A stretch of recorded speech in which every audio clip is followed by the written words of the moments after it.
Industrial visit to Premier Cement Mills Public Limited Company. Hello everyone, আসসালামু আলাইকুম, সকলকে স্বাগতম। আজকে আমরা এসেছি প্রিমিয়ার সিমেন্ট মিলস পিএলসি আমাদের ইন্ডাস্ট্রিয়াল ট্যুরের উদ্দেশ্যে। তো আমরা আজকে দেখব একটা সিমেন্ট কিভাবে শুরু থেকে, অর্থাৎ এটি আমাদের ক্লিংকার আমদানি করা হয়, এই আমদানি থেকে শুরু করে কিভাবে প্যাকিং করা হয় সম্পূর্ণ প্রক্রিয়া দেখব। আমরা ইতিমধ্যে আমাদের সিমেন্ট কারখানায় অর্থাৎ প্রিমিয়ার সিমেন্ট লিমিটেড পিএলসিতে এসে পৌঁছেছি। আমরা গিয়েছিলাম প্রিমিয়ার সিমেন্টের মুন্সিগঞ্জ কারখানায়, যেটি তাদের সবগুলো কারখানার মধ্যে বড়, সুতরাং এটি হেঁটে পরিদর্শন করা সম্ভব নয়। এজন্য আমরা বাসে করে তাদের রিসেপশন থেকে রওনা হচ্ছি, যেখানে সিমেন্ট প্রস্তুত করা হয়। সবাই বাসে উঠে পড়েছে। এখন আমরা যাব আমাদের সেই কাঙ্ক্ষিত জায়গায়, যেখানে আমরা দেখব কিভাবে সিমেন্ট প্রস্তুত করা হয়। প্রিমিয়ার সিমেন্টে কিভাবে তারা সিমেন্ট প্রস্তুত করে, অর্থাৎ আমরা যে বাড়ি, বিল্ডিং, রাস্তাঘাট বানাই, আমাদের এই নির্মাণের সবথেকে গুরুত্বপূর্ণ একটি সিমেন্ট হচ্ছে প্রিমিয়ার সিমেন্ট। সো এই প্রিমিয়ার সিমেন্টটা কীভাবে তৈরি করা হয় সেটি আমরা দেখব এখন। তো তাদের আমরা রিসেপশনে, এটা প্রিমিয়ার সিমেন্ট, রওনা হচ্ছি তাদের যেখানে মূলত ভিআরএম অর্থাৎ ভার্টিক্যাল রোলার মেশিনের সাহায্যে, তারা অত্যাধুনিক প্রযুক্তির সাহায্যে যেখানে ক্লিংকার থেকে গ্রাইন্ডিং করার মাধ্যমে একদম সর্বশেষ ধাপ প্যাকিং করে, সেখানে আমরা যাব। তাদের এটা অনেক বড় একটা জায়গা, অর্থাৎ তাদের বাংলাদেশের 3টি জায়গাতে প্রিমিয়ার সিমেন্টের কারখানা রয়েছে। তো এই 3টি জায়গার মধ্যে এটি হচ্ছে সবথেকে বড়, 68 একর জায়গা এটি।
সো বন্ধুরা, আমরা এসে পৌঁছলাম আমাদের সেই কাঙ্ক্ষিত জায়গায়, যেখানে ভিআরএম এর সাহায্যে সিমেন্ট প্রস্তুত করা হয়।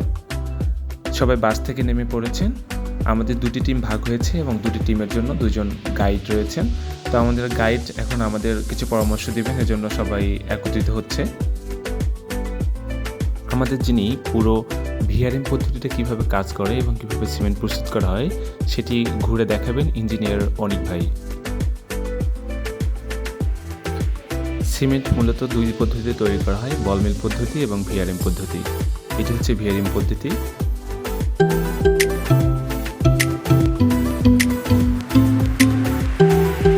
ভাই বলছেন বল মিল পদ্ধতিটা অনেক দূরে, শুধুমাত্র আজকে আমরা ভিআরএম পদ্ধতিটা দেখব।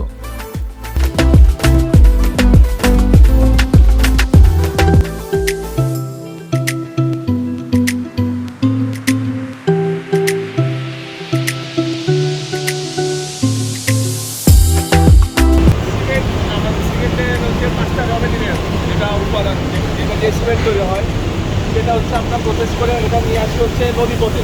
আমাদের নদীপথে হচ্ছে নিয়ে আসা হয়, নিয়ে আসার পরে আমরা এখানে স্টক করি।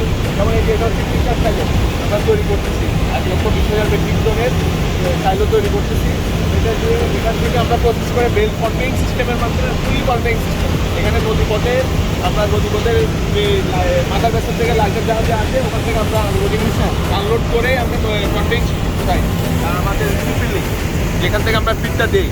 তো ওখান থেকে হচ্ছে আমরা প্রথমে এই যে রোলার মিলটাতে দিই, দেখেন ওই যে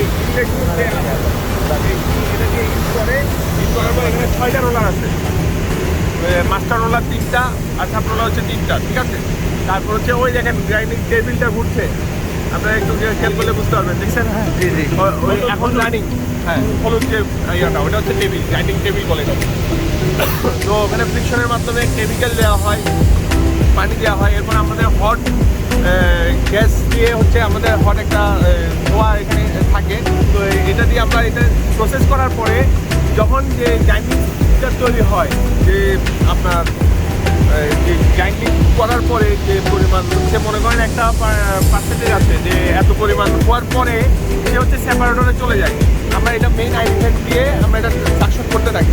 1 লক্ষ ব্যাগ আছে এখানে সাকশন করে আমরা এখানে টোটালি প্রসেস হচ্ছে সাকশন করে যতটুকু পর্যন্ত নেওয়া যায় আইডেন্টিফাই দিয়ে টানবে, সে ভারী হলো তার টানতে পারবে না, একটা তো লিমিট আছে। তো যখন সেপারেটরে যাই অনেক সময় আমাদের দানাটাও চলে যায়, সেপারেটর কী করে সে ঘুরতে থাকে, সে সেপারেট করে দেয়। সেপারেট যখন করতে থাকে তখন যে ওই যে পরিমাণ যেতে পারে সে ওই পরিমাণের বাইরে যে দানাটা থাকে সে মানে আঘাত করে সেপারেটরের সাথে যে কতগুলো নেট সিস্টেম করা আছে ওখানে আঘাত করে, আঘাত করার পরে সে নিচে নেমে যায়, ওই ম্যাটেরিয়ালসটা নিচে নেমে যায়, সে আবার পুনরায় হয়। এরপরে কিছু ম্যাটেরিয়ালস হচ্ছে আবার রিটার্ন চলে আসে। যেমন ধরেন এখানে প্রসেসটা আছে, মানে রিটার্ন অনেক ম্যাটেরিয়ালস চলে আসে যেটা হচ্ছে গ্রাইন্ডিং হওয়ার পরে যায়, কিন্তু সে সরাসরি আর যেতে পারে না, কারণ তার ওয়েটের কারণে আইডেন্টিফাই নিতে পারে না। একটা নির্দিষ্ট একটা প্রসেস মানে 1 লক্ষ মিটার কিউব সে টানছে, ওই ওর মধ্যে যাচ্ছে, যাওয়ার পরে যখন সে ব্যাগ থেকে আলাদা করে দেয় এরপর হচ্ছে আপনার এই সাইক্লোনের মাধ্যমে সে নিচে নামে, এয়ারের মাধ্যমে আমরা সাইক্লোনে নিয়ে যাই। সাইক্লোন হচ্ছে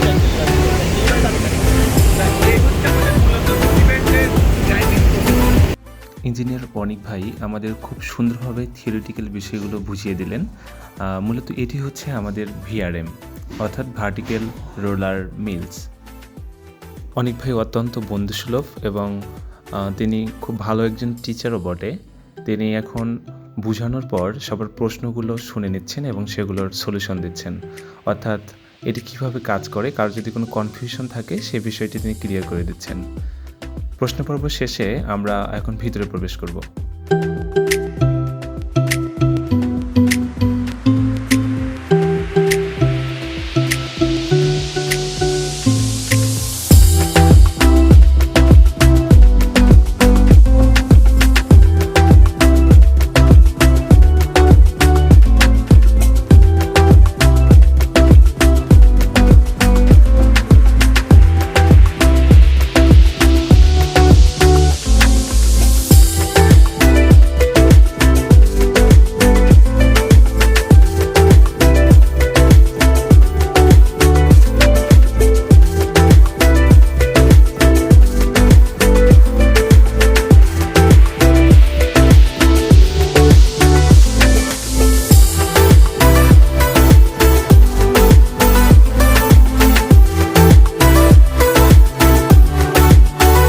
সিমেন্ট প্রস্তুত করতে মূলত 5 ধরনের উপাদান প্রয়োজন হয়: ক্লিংকার, জিপসাম, লাইমস্টোন, স্লাগ এবং ফ্লাই অ্যাশ।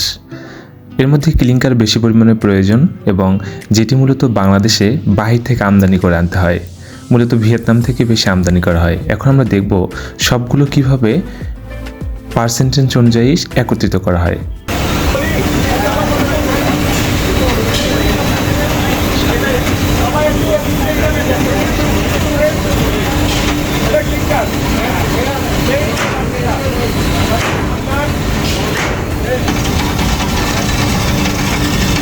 এখানে এটা ওয়েট করে ক্যালিব্রেশন করে যাচ্ছে, ওয়েট মিটার বেলতে এই যে ক্যালিব্রেশন রোলার আছে, ও সেন্সরের মাধ্যমে প্রোগ্রামিংয়ে বলে দিচ্ছে যে এটা এত পরিমাণ যাচ্ছে আর আওয়ারে এত মিটার কিউব মিটার যাবে, এটা বলে দিচ্ছে এভাবে করে যাচ্ছে।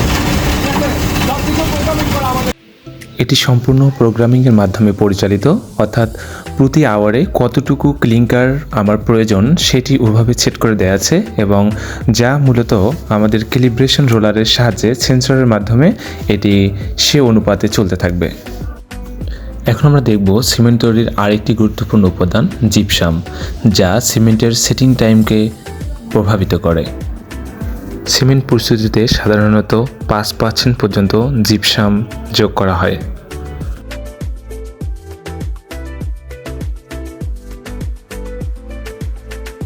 এখন দেখব সিমেন্ট তৈরির আরও একটি উপাদান লাইমস্টোন।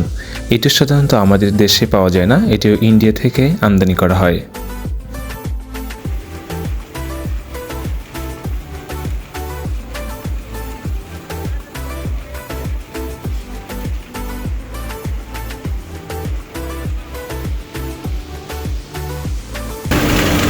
আমি আপনাদেরকে দেখালাম, জিপসাম দেখালাম, লাইমস্টোন দেখালাম, আর বাকি আছে আর দুইটার মধ্যে এক হচ্ছে ফ্লাই অ্যাশ আর হচ্ছে স্ল্যাগ। এবং ফ্লাই অ্যাশটা হচ্ছে আপনার মিহি, এটা এক ধরনের সিমেন্টও বলতে পারেন, সিমেন্টের মতোই পুরোটা। তো ওইটা আনতে গেলে আপনার হচ্ছে কনভেক্ট সিস্টেমের মাধ্যমে আনতে হবে, এবার বেল্টের মধ্যে মারলে পুরো দুনিয়া অন্ধকার হয়ে যাবে। তো সেক্ষেত্রে আমরা এটা পাইপ লাইনের মাধ্যমে নিয়ে আসি, কমপ্রেস প্রেশারের মাধ্যমে আমরা এটা নিয়ে আসি, নিয়ে এসে সেমভাবে আমরা স্টক করি, ওখান থেকে আবার সেমভাবে পাইপ লাইনের মাধ্যমে ওখানে আছে, পাইপ লাইনের মাধ্যমে আমরা নিয়ে যাই, যাতে করে আমাদের তো পরিবেশটাও দেখতে হবে। ঠিক আছে, সেক্ষেত্রে আমরা এভাবে করে করি। আর স্ল্যাগটা হচ্ছে উপরে আছে, আমি আপনাদেরকে এটা দেখাচ্ছি। ঠিক আছে,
আমরা মূলত দেখলাম সিমেন্টের সবগুলো উপাদান, এবং যেগুলো আমরা দেখতে পাচ্ছেন এই যে লম্বা একটা স্টোরেজ বিন, অথবা এটাকে হপারও বলা হয়, মূলত ইঞ্জিনিয়ারিং ভাষায় এটাকে স্টোরেজ বিন বলা হয়।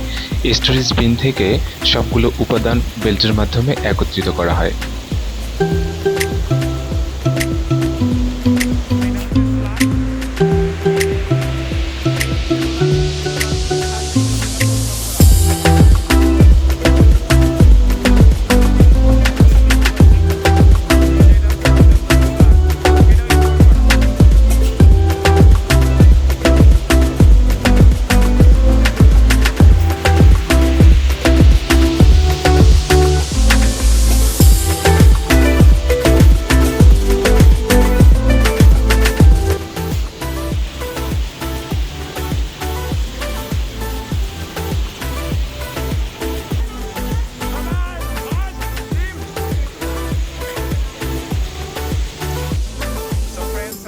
দেখলাম মূলত সিমেন্টের যে 5টা উপাদান নিয়ে সিমেন্টটা তৈরি করা হয়, সেই 5টা উপাদান তথা clinker, gypsum, slug, fly ash এবং লাইমস্টোন। তো এই জিনিসগুলো কীভাবে মিক্সড হয় এবং কী পরিমাণে মিক্সড হয় এই জিনিসটা আমরা দেখলাম। এখন আমরা চলে যাব এটা প্যাকিং কীভাবে কোথায় করা হয়। এটা মূলত পুরোটাই একটা অটোমেটেড প্রসেস।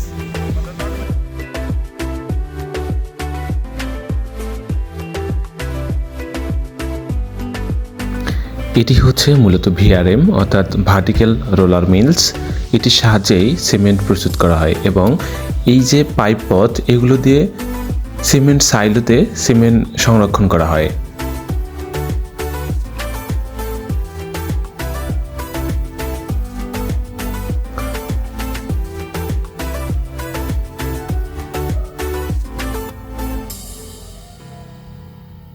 এগুলো হচ্ছে সিমেন্ট সাইলো, অর্থাৎ সিমেন্ট প্রস্তুতির পর এই বড় বড় সাইলোগুলোতে সিমেন্ট সংরক্ষিত থাকে এবং এই সংরক্ষিত সিমেন্ট দুইভাবে বাজারে ডিস্ট্রিবিউশন করা হয়। একটি বাল্ক ক্যারেজ এর মাধ্যমে, অর্থাৎ গাড়ির মাধ্যমে সরাসরি উইদাউট প্যাকিং, আরেকটা হচ্ছে প্যাকিংয়ের সাহায্যে। আমরা এখন যাব প্যাকিং বিল্ডিংয়ে, দেখব কিভাবে প্যাকিং করা হয়।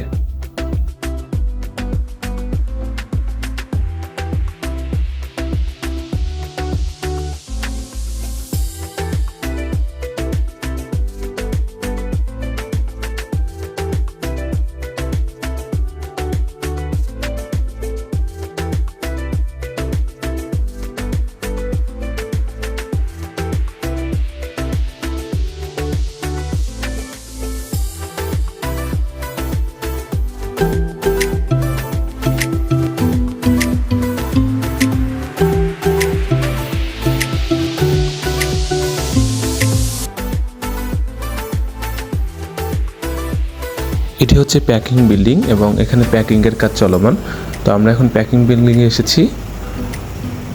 তো এই যে এই যন্ত্রটা, এটাতেই মূলত প্যাকিং করা হয়, অর্থাৎ সিমেন্ট সাইলো থেকে প্রস্তুতকৃত সিমেন্টগুলো এখানে আসে এবং সেটি প্যাকিং করার মাধ্যমে সরাসরি এটি অন্য কোথাও সংরক্ষণ করা হয় অথবা সরাসরি গাড়িতে বেল্টের মাধ্যমে নিয়ে যাওয়া হয়, কিংবা যদি আমরা নৌপথে এটিকে নিয়ে যাই সেক্ষেত্রে জাহাজে নিয়ে যাওয়া হয়। দেখতে পাচ্ছেন একজন শ্রমিক খুব দক্ষতার সাথে এটিকে প্যাকিং করছেন। আপনারা দেখতে পাচ্ছেন একটি দ্বন্দ্ব এবং যেটি সেন্সরের সাহায্যে একটা ব্যাগ দেওয়া, অটোমেটিক সেই ব্যাগটিকে ফিল করতেছে এবং সেটা বেল্টের মাধ্যমে অন্য জায়গায় যেখানে সংরক্ষণ করা হবে সেখানে সংরক্ষিত হচ্ছে।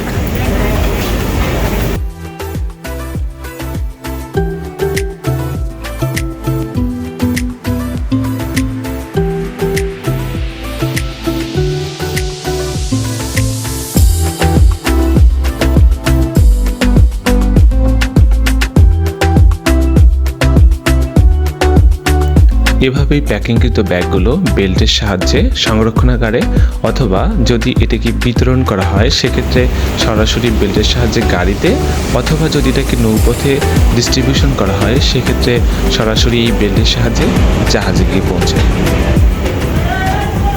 আমাদের তিনটা প্রসেস, একটা হচ্ছে র মেটেরিয়াল আনলোড করা, তারপর হচ্ছে র মেটেরিয়াল দিয়ে সিমেন্ট উৎপাদন করা, এরপর হচ্ছে প্যাকিং করে বাজারজাতকরণ করা। আমি আপনাদেরকে র মেটেরিয়ালসটা দেখাইছি, আনলোডিংয়ে হয়তো নিয়ে যাইনি, কিন্তু আনলোডিংয়ে র মেটেরিয়ালসটা দেখাইছি। ওইটাই আনলোডিংয়ে আমরা কনভেন্স সিস্টেম করে নিয়ে আসি। সময় স্বল্পতার কারণে আপনাদেরকে আনলোডিংয়ে নিয়ে যাইনি, আমি দূর থেকে গাড়ি থেকে দেখিয়ে দিব, ঠিক আছে? এখন হচ্ছে আপনাদের বাজারজাতকরণের যে বিষয়টা, আমরা বাজারজাতকরণ করি কীভাবে? দুইভাবে। একটা হচ্ছে লুজ সিমেন্ট, মানে সরাসরি বাল্ক ক্যারিয়ারের মাধ্যমে। একটা বাল্ক ক্যারিয়ার এখানে বাইরে দেখেছেন, ওই বাল্ক ক্যারিয়ারের মাধ্যমে নিয়ে যায়, বাল্ক ক্যারিয়ার দেখুন নিয়ে যায়। আর এখন হচ্ছে এই ব্যাগ দিয়ে, ঠিক আছে? আপনার ব্যাগ দিয়ে কীভাবে বাজারজাতকরণ করি আপনারা হয়তো দেখছেন, এখানে বাজারজাতকরণ করে। এখানের মধ্যে একটা ভাই একটা প্রশ্ন করছে, সেটা হচ্ছে আমি দেখাচ্ছি, হ্যাঁ একটু দেখবেন আপনারা। এই ব্যাগটা এখানে অটো করা থাকে, এই ব্যাগটা দিয়ে আমরা এই যে এখানে করলাম,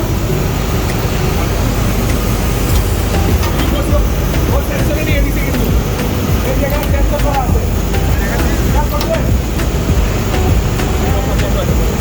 এই জায়গায় সেন্সরে বলে দিচ্ছি অত নিশ্চিত না।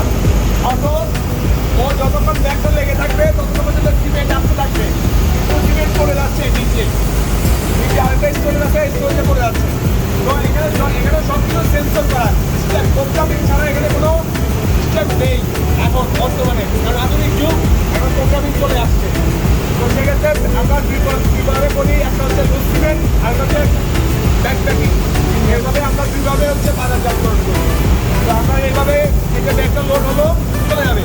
আর একটা প্রশ্ন করছি, ব্যাগটা ধরেন আমি লাগাতে পারিনি, সেক্ষেত্রে সে কি সিমেন্টটা পড়ে যাবে কিনা নিচে? না, যতক্ষণ পর্যন্ত সেন্সরের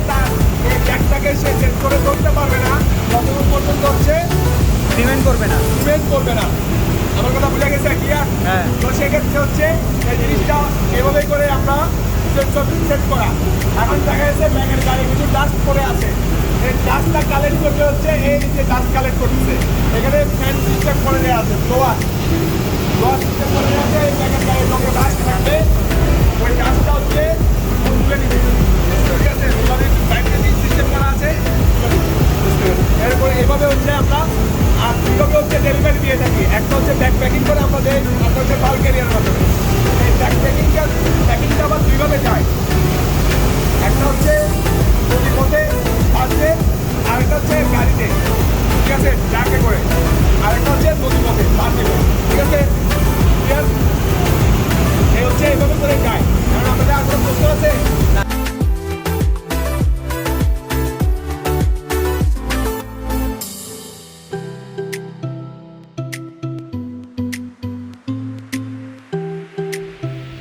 এটি হচ্ছে কন্ট্রোল রুম, আর এই কন্ট্রোল রুম থেকে মূলত দেখা হয় সব কিছু ঠিকঠাকভাবে চলছে কিনা। অর্থাৎ আপনাদেরকে আগেই বলেছি যে সিমেন্ট কারখানায় মূলত সব কিছুই প্রোগ্রামিংয়ের মাধ্যমে চালিত হয়, আর এই প্রোগ্রামিংকৃত জিনিসগুলো সব কিছু ঠিকঠাকভাবে আসতেছে কিনা সেই জিনিসটাই এখান থেকে মূলত নোটিস করা হয়। তো একজন ভাই এখানে তার মনিটরে সার্বক্ষণিক দেখছেন যে প্রোগ্রামকৃত জিনিসগুলো ঠিকঠাক আছে কিনা।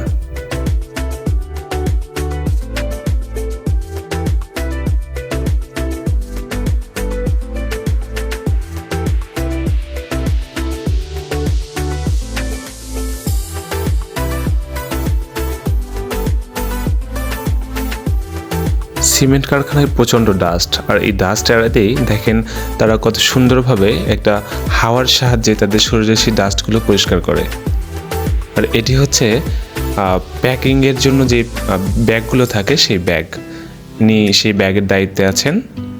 তো আমাদের প্যাকিং বিল্ডিং দেখা মোটামুটি শেষ। এখন আমরা আবার চলে যাব আমাদের পরবর্তী গন্তব্যে।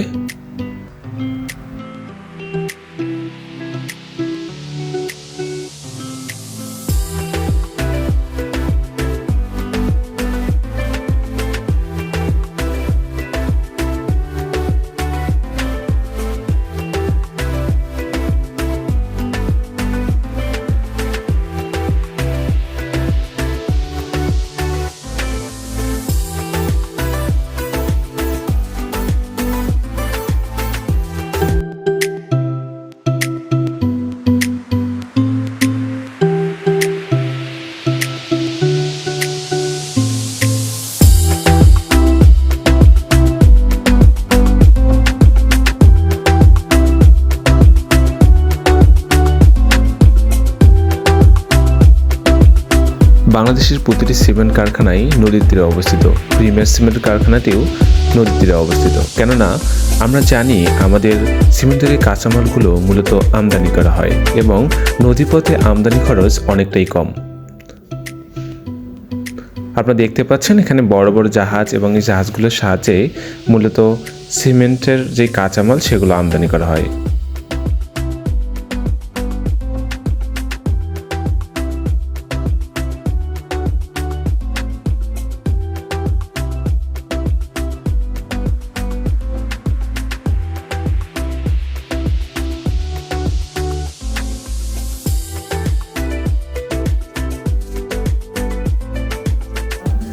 এটি হচ্ছে প্যাকিং বিল্ডিং থেকে সেই প্যাকিংকৃত ব্যাগগুলো বেল্টের সাহায্যে এভাবেই যখন নদীপথে এটাকে ডিস্ট্রিবিউশন করা হয়, বেল্টের সাহায্যে এভাবে এসে সরাসরি জাহাজে পৌঁছে এবং শ্রমিকরা সেই সুন্দরভাবে জাস্ট এটিকে সাজিয়ে গুছিয়ে নিয়ে থাকেন।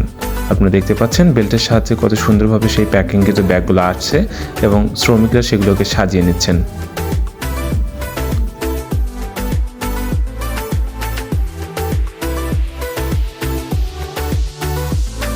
এখন আমরা যাব আমাদের সর্বশেষ গন্তব্য অ্যাডমিনিস্ট্রেশন বিল্ডিং, যেখানে রয়েছে কোয়ালিটি কন্ট্রোল রুম। আর এই কোয়ালিটি কন্ট্রোল রুমে সিমেন্টের সব ধরনের টেস্ট করা হয়, যেখানে কয়েকজন সায়েন্টিস্ট নিরলসভাবে কাজ করেন। আমরা সেই সায়েন্টিস্টদের সাথে সিমেন্টের টেস্টগুলো সম্পর্কে কথা বললাম এবং তাদের যে এক্সপিরিয়েন্সগুলো সেই এক্সপিরিয়েন্সগুলো তাদের কাছ থেকে আমরা নেওয়ার চেষ্টা করলাম। সর্বশেষ আমরা আবার চলে আসলাম সেই রিসেপশনে, এবং এখানে তারা খুব সুন্দর একটি আয়োজন করে রেখেছিল আমাদের মতামত, অর্থাৎ আমরা ঘুরে বিষয়টা কেমন দেখলাম এবং আমাদের কোনো পরামর্শ তাদের জন্য আছে কিনা। তো আমার সুযোগ হয়েছিল একজন প্রতিনিধি হিসেবে তাদের বিভিন্ন বিষয় নিয়ে আলোচনা করার, এবং আমার যতটুকু মনে হয়েছে তাদের আরও ইমপ্রুভ করা দরকার সেগুলো বলার। ধন্যবাদ সকলকে। আসসালামু আলাইকুম।